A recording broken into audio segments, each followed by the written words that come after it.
Lagos was bustling, chaotic, and cruel, like a beast that swallowed both the innocent and the guilty without discrimination. In the sweltering heat of a Wednesday afternoon, the kind-hearted and naive 22-year-old Michael Odegu stood at the Oberland bus stop, holding onto his small brown leather wallet with the same care one would give a newborn child. He had just received his first salary after struggling through 3 months of unpaid internship. With his mother sick in the village and his younger siblings depending on him, every naira mattered. And then he saw her. An old woman, barefoot and hunched like the weight of the entire world sat on her back, dragged herself across the concrete, hands trembling, bowl extended. Her voice, dry and cracked, called out to no one in particular, "I beg, help me. I never chopped since yesterday." Her rags barely covered her bony frame, and the flies circling her open sores made the air feel even heavier. Michael hesitated. He had always been taught to help the poor, to be his brother's keeper.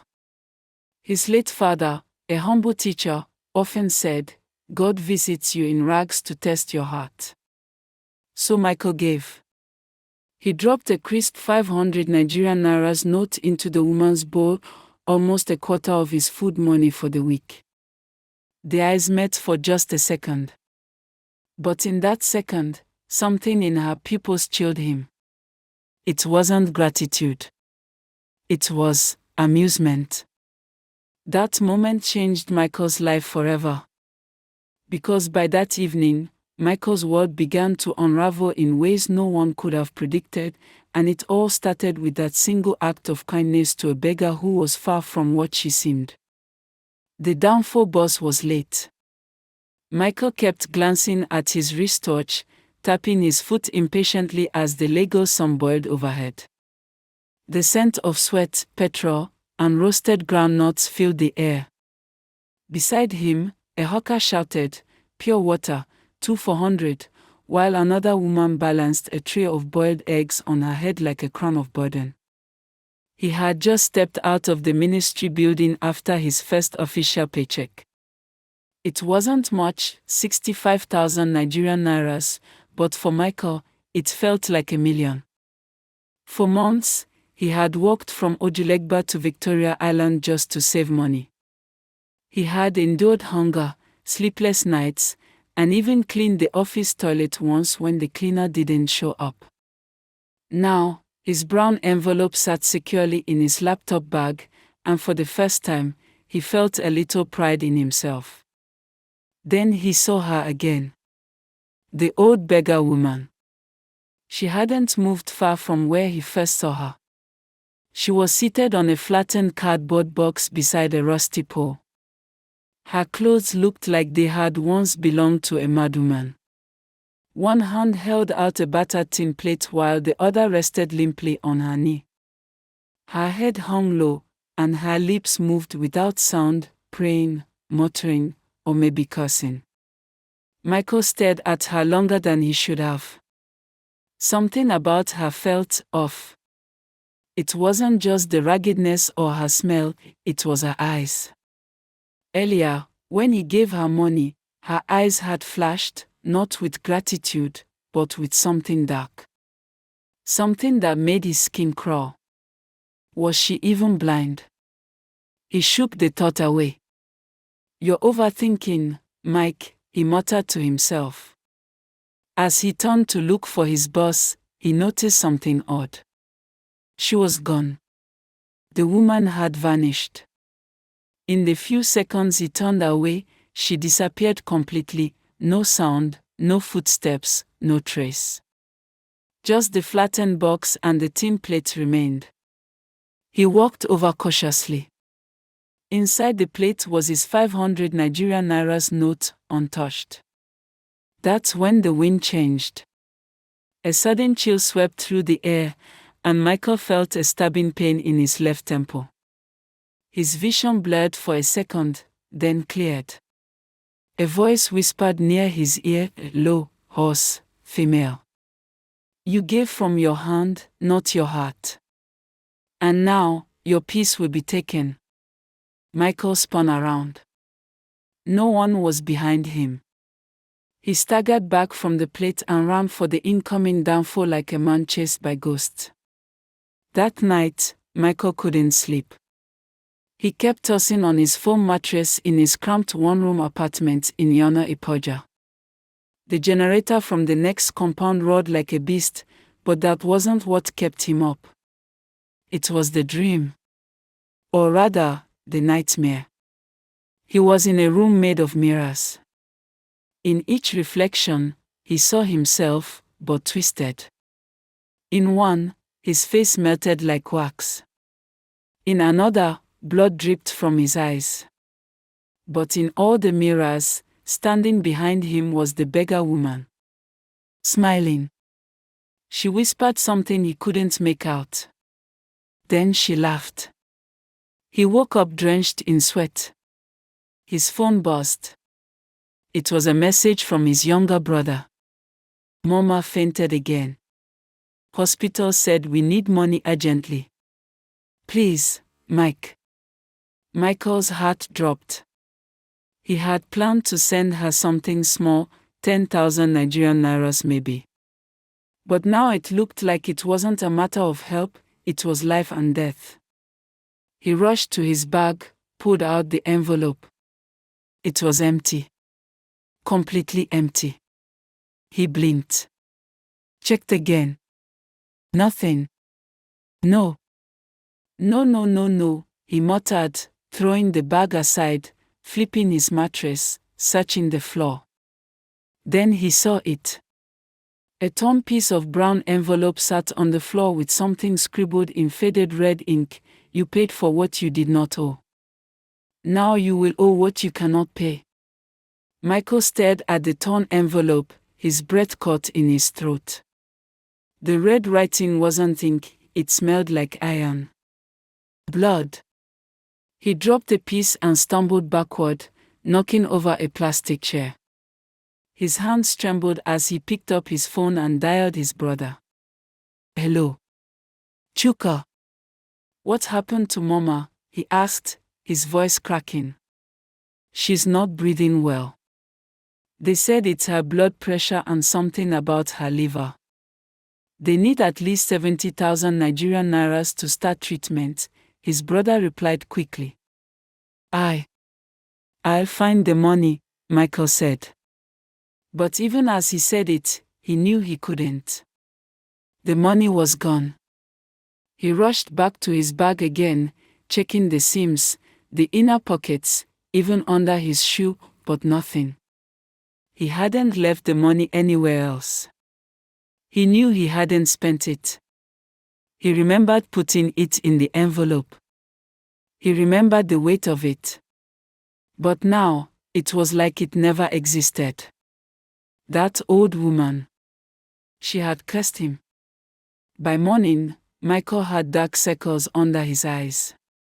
He hadn't slept. He called in sick to work and headed to the only person he knew who might understand something spiritual, Prophet Elera. Elera's church wasn't more than a wooden structure with a faded banner that read, Fire Deliverance Temple, where chains break. Located in the back streets of Mushin, the place stank of kerosene, palm oil, and incense. You shouldn't have given her anything, the prophet said after Michael explained what happened. But she was just an old beggar, Michael whispered. Elera's eyes widened. There are no just old beggars anymore, my son. Many of them are not who they seem. Some are bait, testing hearts not for heaven, but for harvest. Harvest? Michael asked. Yes, the prophet said slowly. She is not a woman. She is a collector. Michael's throat dried. A collector of what? The prophet placed his hand on Michael's head. A collector of destinies. In the days that followed, everything began to fall apart. Michael's mother died 3 days after he failed to raise the hospital money. His job was terminated the next week, downsizing, they claimed. His landlord, tired of late payments, threw him out by the second month. By the third month, Michael had nothing but the shirt on his back and one pair of broken sandals. One night, he slept under the bridge at Ojota.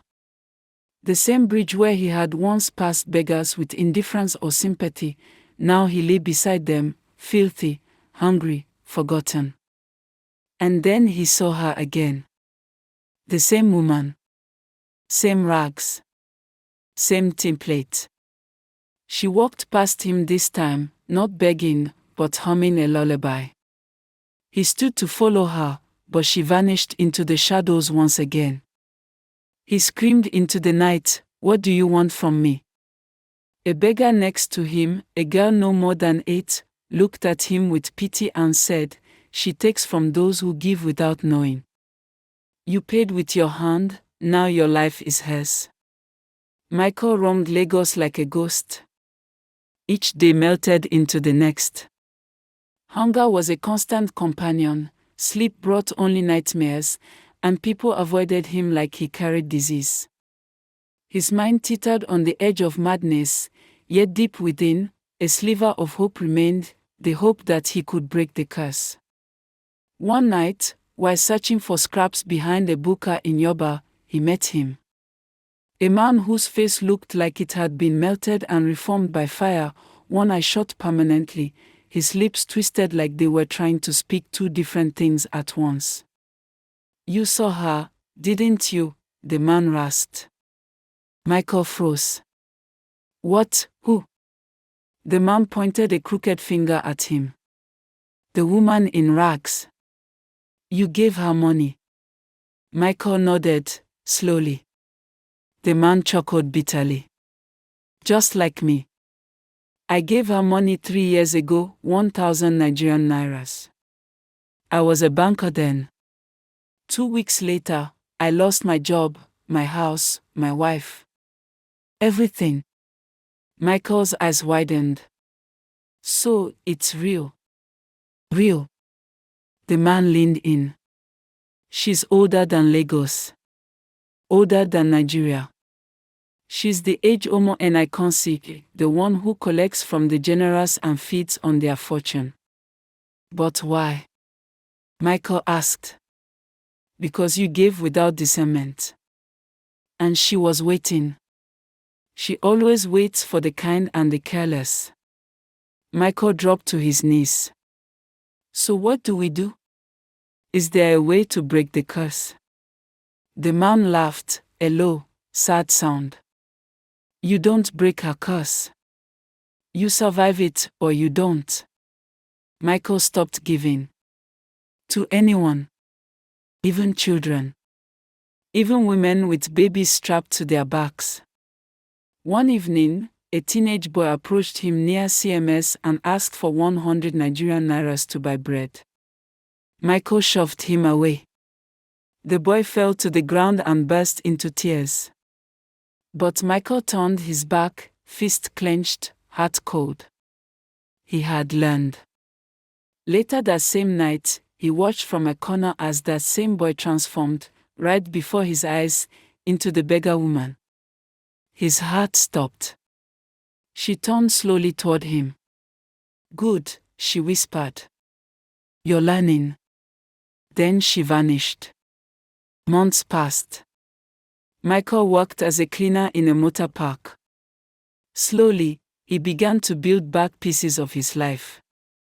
He still lived in fear, still dreamed of mirrors and whispers, but now he washed every hand that reached toward him. No more random acts of kindness. No more careless generosity. One rainy evening, he saw a pregnant woman collapse at the gate of the motor park. People passed by, uninterested. She cried for help, blood soaking her wrapper. Michael froze.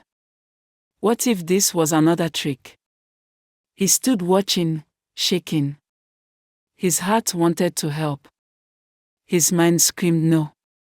Then, for the first time, he dropped to his knees, not to give money, but to check. He touched her wrist. A real pulse. A real woman. Real pain. He carried her to a chemist, paid the 1,200 Nigerian nairas for her treatment with money he had saved for his own food. She lived. She smiled at him. And nothing bad happened.